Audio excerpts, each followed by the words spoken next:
Volvemos para estar con ustedes y también con nuestro invitado de este bloque en Vox Populi 2021. Me encuentro con el presidente regional de Renovación Nacional, Gabriel Vega, quien por supuesto saludamos y le damos la bienvenida. Muchísimas gracias por la bienvenida y siempre un agrado estar aquí conversando contigo.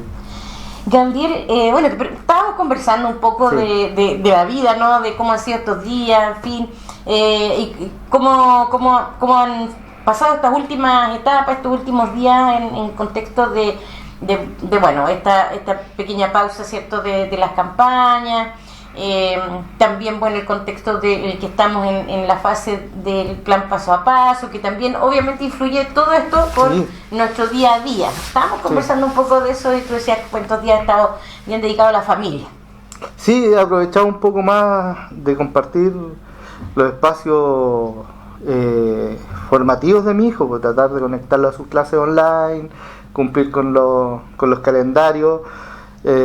Compartir toda esa información con la mamá y compartimos las responsabilidades, así que bien dedicado él, aprovechándolo bien, pero el trabajo electoral continúa, hay una planificación que uno tuvo que cambiar todo lo que tenía ideado y con mucha flexibilidad, porque de repente uno siente, chuta, capaz que nos vayamos a cuarentena y no voy a poder hacer lo que tengo pensado hacer. Entonces, con mucha flexibilidad y dedicación, planificando, tratando de compartir espacio en la opinión pública con los importantes hitos políticos que han ido pasando en estos días como presidente de partido, pero finalmente siempre atento al entorno de todo lo que está pasando, aparte de la dedicación al niño. Sin duda alguna. Gabriel, como presidente regional, ¿cierto?, de Renovación Nacional, y además tú eres quien representa a todos los presidentes de regiones también de Renovación Nacional, por lo tanto ahí también hay una representación, justamente un respaldo respecto de lo que pasa en el país con el partido. Y en ese sentido, preguntarte cuál es la mirada que están teniendo hoy día los presidentes regionales de Renovación Nacional de la situación que se está viviendo en nuestro país, considerando, los aspectos que vienen ocurriendo en la última semana, vienen acarreándose, ¿cierto?, pero que la última semana ha sido de mucha discusión, de mucha fuerza con los parlamentarios, desde el gobierno, desde la ciudadanía. ¿Cuál es la visión que hoy día tienen respecto a lo que está ocurriendo? Sí, la verdad es que es bastante compleja. Nosotros como partido, la Comisión Política se planteó en manera unánime a favor de, por ejemplo, el tercer retiro, y los parlamentarios, la bancada de diputados también lo hizo de la misma forma. Y Renovación Nacional quiso impulsar esa mirada, pero que lamentablemente no fue vista por el gobierno, que presentó este requerimiento al Tribunal Constitucional, cosa que lamentamos mucho, porque un poco del ejercicio de partidario y también de candidato que te ha permitido estar en la calle, en contacto con mucha gente, te daba cuenta de que había muchas barreras de entrada en los importantes esfuerzos que ha hecho el gobierno en entregar ayudas sociales. Aparte de esas barreras de entrada, hay una necesidad que es más extensa, que es más grande en cuanto a cantidades monetarias, que son principalmente de aquellos que en algún momento realizaron algún negocio, alguna pequeña o mediana empresa, y muchas veces dependen de salvavidas como estos para poder no quebrar, aparte de llevar el pan a la mesa. Pues entonces, finalmente impulsando esta medida con mucha convicción, entendiendo y creyéndole al gobierno, a nuestro gobierno, cuando nos dice no hay más plata en el fisco, no nos podemos aventurar con mayores gastos o mayores inversiones en transferencias que son históricas, transferencias que han ido al bolsillo de muchas personas directamente, que no habíamos visto, y a la altura de la situación en todo caso, pero que finalmente estos 10% venían a ser una ayuda complementaria, algo que venía a ayudar, y que es muy sentido por toda la ciudadanía, pues de hecho como partido siempre hemos querido proteger esta individualidad sobre los recursos, que uno pueda tener acceso. Nos interesa mucho la manera de reponerlos, tanto empleador, Estado la misma persona en sus próximas rentas futuras de aquí a los próximos 20 años, ver una forma de cómo reponerlo, ¿no? Como partido hemos querido avanzar en esto, pero el gobierno nos dijo no, nosotros sentimos que esto es anticonstitucional y lo vamos a presentar. Y es súper fácil solucionarlo, porque el gobierno dice, yo lo auspicio, y se acaba el problema de anticonstitucionalidad. También, en ese sentido, y respecto ¿cierto? De estos apoyos y estos esfuerzos, como tú señalas, que va haciendo el gobierno para poder entregar los diferentes bonos, préstamos, en fin, ¿por qué crees tú que ocurre generalmente, o ha ocurrido en todas las instancias en realidad, que días previos a que se inicie la discusión, el presidente anuncia, digamos, que se puede incrementar este apoyo o anuncia nuevos apoyos? Queda la sensación indudablemente de que en definitiva ante la presión se cede a poner más recursos. ¿Por qué no salen esos recursos antes? Porque no salen todo enseguida. Yo entiendo que un ejercicio de la Hacienda responsable debiese tener ciertas planificaciones, porque finalmente no sabemos hasta dónde va a durar la pandemia, entonces no podemos aventurarnos a decir hoy vamos a dar toda la ayuda, siendo que en meses más vamos a necesitar de nuevo y no van a estar aquellos recursos. Ahora, hay que tener claro que esos recursos no es que sean insuficientes, esos recursos el Estado siempre los ha entregado vía planificaciones. De hecho, existen importantes herramientas que han ido evolucionando, que siempre son perfectibles, que van desde la ficha social, la ficha CAS, la ficha, hasta que llegamos a este recurso que es el registro social de hogares, que son ese instrumento de focalización donde te dice dónde es necesario, claro, pero estamos en una situación muy distinta, que es extremadamente distinta, donde ya la focalización no es tan efectiva porque finalmente nos estamos viendo dañados todos. Uh-huh. Pero ya, entendiendo, digamos, que cierto, no se puede ser responsable si es que hay un fondo, cierto, tirarlo todo porque claro, se nos acaba el recurso, claro, y no sabemos qué va a pasar. Entendiendo eso, entonces sería coincidente que justamente el presidente las anuncie momentos en que se está legislando algo que no quiere el gobierno. Seguramente el gobierno, pensando en las pensiones futuras, trató de incrementar la oferta, seguramente.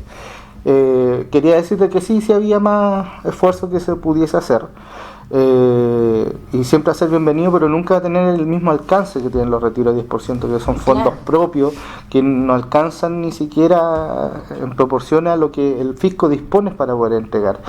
El problema en las pensiones futuras se puede resolver con una buena planificación de retorno a esos fondos, que es algo que se tiene que discutir, pero a mí me carga esta figura del Estado que es como la mamá que cuida la bolsa del pan para que los chicos no se la coman antes de las 11, claro, que es como cuidando la plata para la jubilación, siendo que hoy hay hambre, hoy está la situación de necesidad, hoy está esa urgencia, y de hecho estamos con la amenaza constante, y el resto del país lo está viviendo, de que las medidas sean cada vez más restrictivas, claro, porque estamos en una fase muy aguda de la pandemia.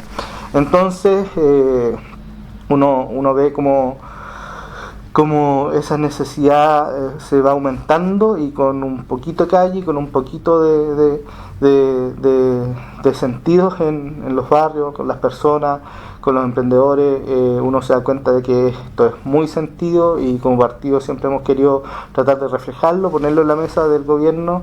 Lamentablemente se está tomando otro camino.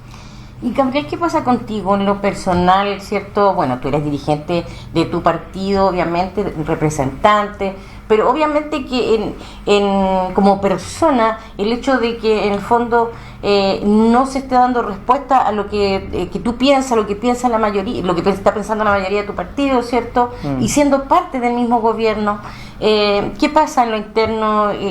¿Decepción? Hay un problema interno, sí, pero hay una necesidad de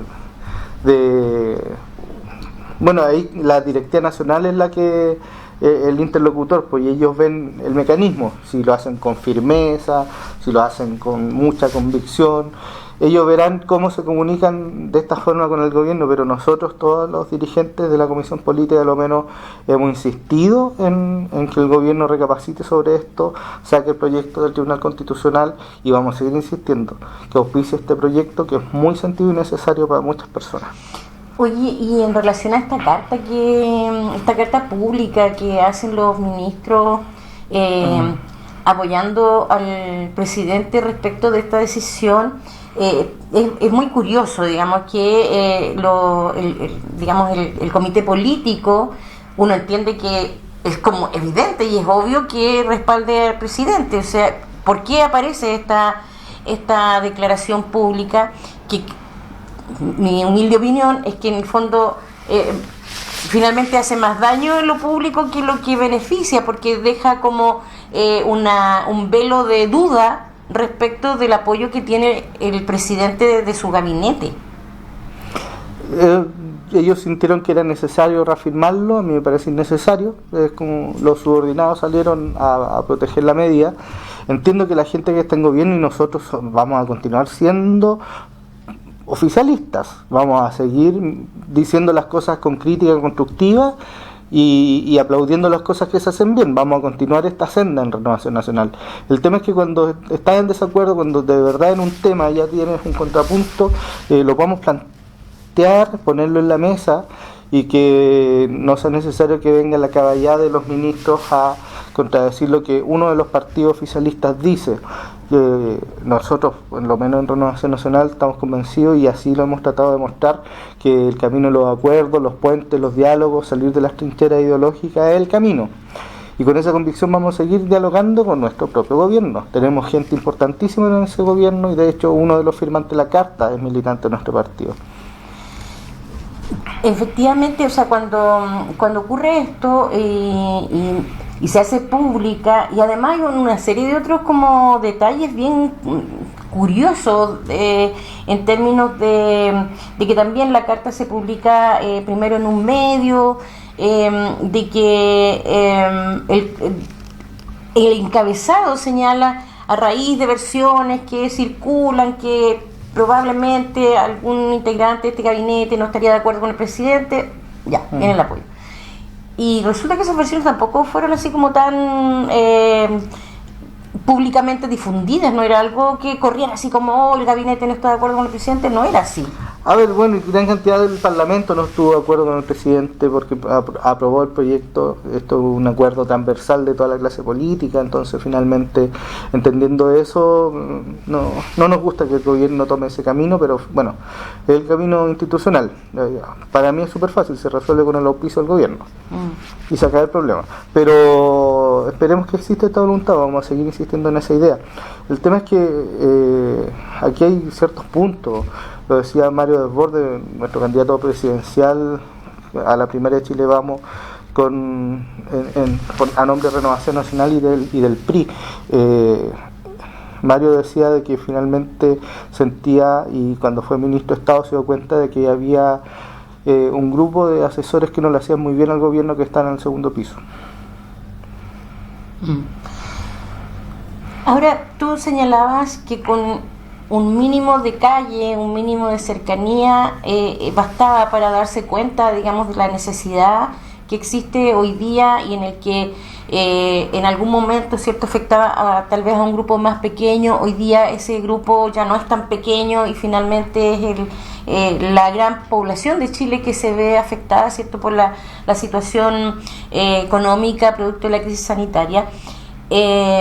Con eso está diciendo a nuestro gobierno le falta calle, le falta cercanía, no conoce la realidad de la gente. O que a lo menos desde el partido se tiene mayor visión, pero a lo menos en Renovación Nacional siempre hemos querido plantear políticas que apoyen a estos sectores medios que eran los que eran pobres en los 90 y que hoy están en una mejor situación, que han sido precisamente quienes han tirado para arriba el país. Finalmente esos sectores medios hoy vuelven a ser vulnerables producto de lo que está ocurriendo. Entonces esa sensibilidad está bien instalada en Renovación Nacional y hemos querido tratar de representarla, sobre todo en elecciones tan importantes e históricas, porque finalmente entendemos que son estos grupos los que requieren de la atención del Estado, porque han sido ellos quienes han impulsado tanto el aparato fiscal, el crecimiento del país y todo lo que hoy valida las instituciones. Pues, y en nombre de ellos es que también nos hizo mucho sentido lo que ocurrió desde octubre 2019 en adelante. No hablo de los violentos, hablo de aquella familia que necesitaba una mejor pensión para los adultos mayores, mejor acceso a la educación o al sistema de salud. Bueno, el escenario hoy día, cierto, ya desde el día que el presidente anuncia, o sea, no lo anunció el presidente, pero lo anunció el gobierno, digamos, de la presentación al Tribunal Constitucional, ya la población se hizo sentir, digamos, en todo Chile con el tema de los cacerolazos, alguna manifestación, incluso acá en mismo Punta Arenas, en Natales, ayer, gran número de gente en las calles nuevamente, a pesar de del tema sanitario. Entonces, el escenario que se visualiza no es muy alentador respecto a lo que pudiera pasar en la eventualidad que efectivamente el Tribunal Constitucional rechace, digamos, la posibilidad de este retiro. Sí, es una posibilidad bien cierta. De hecho, ya rechazó en segunda instancia, pero aprobó lo que el gobierno ya hizo. Por eso he insistido en ese punto. Hay que esperar, no hay que adelantarse ni aventurarse, pero más allá de la forma, lo que uno espera ni los créditos ni los aplausos, porque esto se le atribuye a un sector parlamentario. No, aquí esto es para la ciudadanía que lo está necesitando y pasando mal. Si este momento no es álgido, ¿cuál otro era? Si este momento no es uno de los más difíciles de los tiempos que hemos vivido a nivel global. O sea, aquí no hay responsabilidades gubernamentales, o que las pueden haber, pero no estamos en una situación que venga derivada de algún tema interno. Estamos en una situación global que requiere este tipo de atención, y de hecho cuando el gobierno plantea estas estrategias flexibles de ir liberando o de ir restringiendo a medida que los contagios suben, bajan y otras variables importantísimas, me parece una estrategia súper inteligente. Ahora, si estamos reconociendo que estamos vacunando un montón, liderando el mundo, y sobre todo aquí en Magallanes, que es la mejor región de uno de los países más destacados. Israel estamos nosotros en Magallanes, una cosa así. Y estamos viviendo esta situación paralela, compleja en lo económico, donde nos aventuraban, la economía va subiendo, pero no han subido los empleos.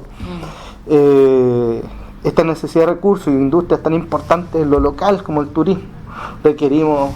La gente requiere de mayores recursos y mayor acceso a un montón de beneficios. De hecho, ya pasó 2 veces, ¿por qué negar una tercera? Y no estoy diciendo que con eso haya una quinta o una sexta. No, hay que regular un poco cómo se recuperan estos fondos para las pensiones futuras, no dejar de perder de vista eso, pero finalmente la urgencia es hoy. Y respecto de finalmente con lo que vivimos, a pesar, evidentemente, que como tú dices, esto es una situación que se está viviendo en el mundo, la opinión respecto del sistema de protección social que tenemos frente a situaciones de esta envergadura, ¿no? A ver, yo participé del primer gobierno del presidente Piñera. Me recuerdo que veía con muy buenos ojos lo que se hizo en materia de protección social, este tema del ingreso ético familiar, todas estas plataformas que hicieron esa evolución de un sistema de protección social antiguo. Yo lo veía como un sistema virtuoso. Yo creo que hasta hace muy poco era un sistema que ayudaba. Ahora eso queda un poco en un piso muy bajo, muy básico, porque se necesita llegar a más gente, porque esa clase, esos sectores medios hoy están más vulnerables. Se tiene que acceder vía IFE, vía un montón de otros recursos, pero no llega a todo, y los sectores medios siguen cayendo, y no vamos a esperar a que caigan a términos de vulnerabilidad para recibir los apoyos. Hay que evitar que caigan y que el país siga creciendo y produciendo. Estos 10%, porque nadie da una mejor fórmula. Si vinieran con una mejor fórmula, aceptémosla, evaluémosla. Pero me parece una buena fórmula. Lo hizo Australia, lo hizo Perú, lo han hecho varios países, y no ha habido ningún apocalipsis ni nada. Ahora está la responsabilidad sobre las pensiones futuras. Veamos cómo recuperamos esos fondos, qué rol cumple el Estado en ello, qué rol cumplen las personas. Hay ciertos informes del Banco Central que uno no los deja de ver, a pesar de estas posiciones, que dicen que muchos de estos fondos se han ido a ahorro. Las personas que quizás más tienen y no necesitaban, la sacaron y lo pusieron en ahorro, pero si hay gente que no necesitaba y pudo sacarlo, la verdad es que poco interés me produce mucho más interés que el que lo necesitaba, lo sacó y lo ocupó y le sirvió. bueno, lo que uno escucha de la gente, de la calle, de las personas, que en definitiva dice, bueno, si finalmente mi jubilación igual va a ser miserable y hoy día necesito la plata, es como...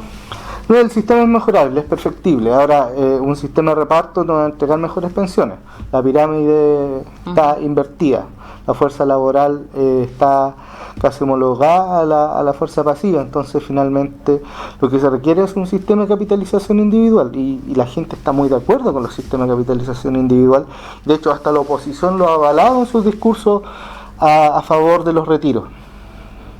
No obstante, se tiene que mejorar en cuanto a los aportes, en cuanto a las edades, tener ciertos incentivos y también destacar todo esto que se reguló hace poco tiempo en los gobiernos de la concertación, que eran las edades de retiro las proyecciones, los años de proyección de vida, por ejemplo, que han sido el cociente por el cual tus cuotas quedan bastante chicas.